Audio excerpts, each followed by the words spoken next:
Hey guys, welcome back to Nate's Supercoach for 2024. This video we're going to look at the Freo Dockers and we're going to play lock, watch or pass. Okay, 3 categories to help you choose players for your Supercoach season in 2024. If you're new to the channel, hit like and subscribe. I want to try and get to 500 subscribers before the season starts. Okay, so let me know in the comment section if I've missed anybody, but like and subscribe at the same time. It would really help the channel out. Really appreciate it. Here are the 3 categories. Okay, so we've got lock, watch or pass. So lock is a player that I consider you should pick in your Supercoach team, okay? Now, you're not going to be able to afford all of them. Some teams have maybe 1 lock, some have 3 or 4 locks. So the purpose of this video, this category, is to show you players that you could pick in your side, and some of these players are going to be points of difference as a pod, as we call them, okay? So that's going to help you against other Supercoaches. You're going to have a player who's a premium. You might pay a little bit less for them, but their scoring output is higher. Therefore, against your opponents each week, you get 5 to 10 points extra.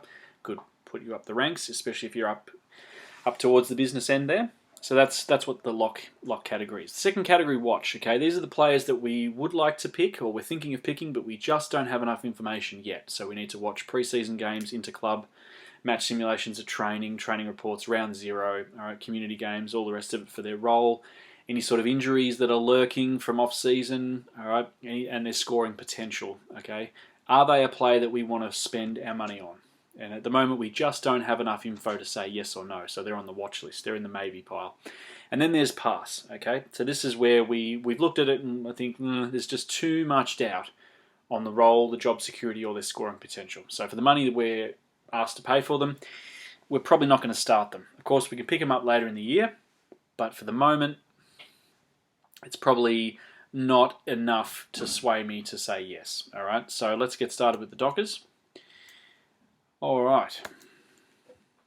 Here we go. So 2 locks. All right, Brayshaw and Serong. They're the 2 that I can see as locks. Brayshaw, 608,000 as a mid. There's a bit of interesting info about Brayshaw. He had an injury last year and then came back towards the end of the season and just was an absolute machine. The good thing about Freo and Port is the other side is they have. I think they have an early buy, then they don't have a buy for a while, or there's some issue with the buy structure where they're actually advantageous against the other side. So these are the sides I'm going to be looking to bolster. Brayshaw, I've had him a few times in my side. He's one of those interesting ones. Every time I've had him, he's kind of been on a bit of a slump, and then I trade him out or downgrade because of an injury, and he comes back and he's a machine again. So it's like, oh, great. So he's one you could consider. I'm not sure if I'm going to start Brayshaw at the moment. He's on the list, but he's certainly a player that you could start, and no one would begrudge you starting Brayshaw. Serong is another interesting one. 621, so a little bit more expensive. Again, mid-price only. The issue for Freo is a similar one to Carlton and the Bombers and a few other sides, is how does their midfield line up? Who's going to be in the midfield? What's the midfield consist of? How many centre bounce attendances or CBAs are they going to go each year, right? So that's the question we need to ask ourselves. We just don't know enough yet, but I think Serong and Brayshaw are safe. If you chose those, you would be pretty certain of what you're getting week after week. So now we go to the watch list. Hayden Young, here we go, 525,000 as a defender. Now, there's been a lot of talk in the off-season that he is now going to a midfield role. Okay, so that's something we need to watch in the pre-season. Okay, we need to watch what his role is. Is he going to do that midfield role? If that's the case, you probably look to start him at 525,000, significantly cheaper than both Serong and Brayshaw. How does Young going into the midfield affect Brayshaw and Serong? We just don't know. Could it mean all 3 of them are neither Supercoach relevant? Maybe, but I think Young could still rack up the points, but again, he's on the watch list, not sure just yet. All right, Luke Jackson, this is an interesting one. So, pros for starting Luke Jackson is it's ruck forward. So in the bye rounds at the start of the year when you don't have Gawn or Grundy, if you're choosing Gawn and Grundy, of course, it's more than likely who I'm going to be going with, and I'd say 2/3 of Supercoaches will be going the same route as well. You could pick Luke Jackson because he's a ruck forward. You could throw him in the forward line, and then in the week that Gawn and Grundy are out, you could swing him into the ruck for cover. That's a possibility. 557k, not too expensive. In a year where we have really bugger all in the forward line, again, not too not too shabby. The issue with Jackson is when Sean Darcy's in the team. Okay, so when Sean Darcy's in the team, Jackson doesn't perform as well. When Sean Darcy's out of the team, Jackson steps up.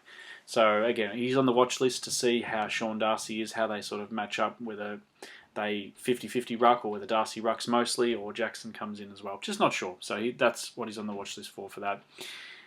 Here's another one, Luke Ryan, bit of a left field option. 611,000, he's a defender.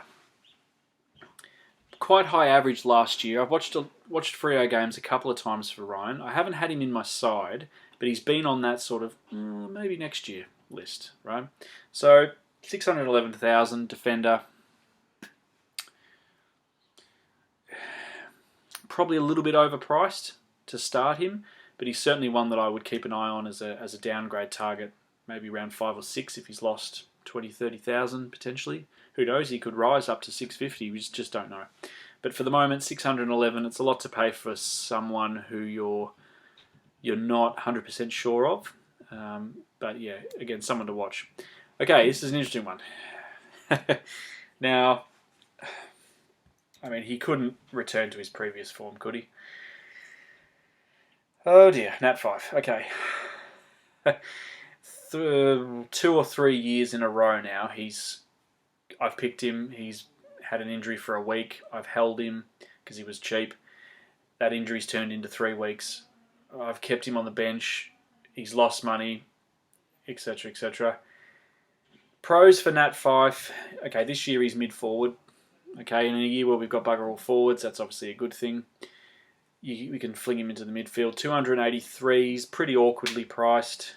He's not a rookie price, certainly not, and he's not a mid-pricer. He's not a fallen premium. He's in that no man's land, really. That's sub 300, post 200. So you'd want to be really, really sure that he's over his injuries, and I just don't know whether he is. But on his day, I mean, dual Brownlow medalist. He's in his early 30s as well, early to mid 30s. So, you know, could this be the last year we get a good look at Fife in his current? I just don't know, really.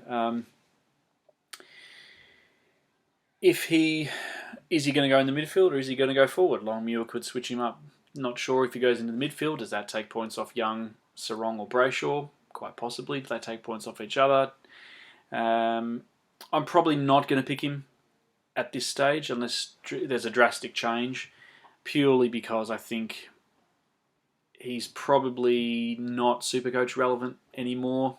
Been a fantastic player for a long time, but just injury prone. The body's saying no, I'm not going to do it.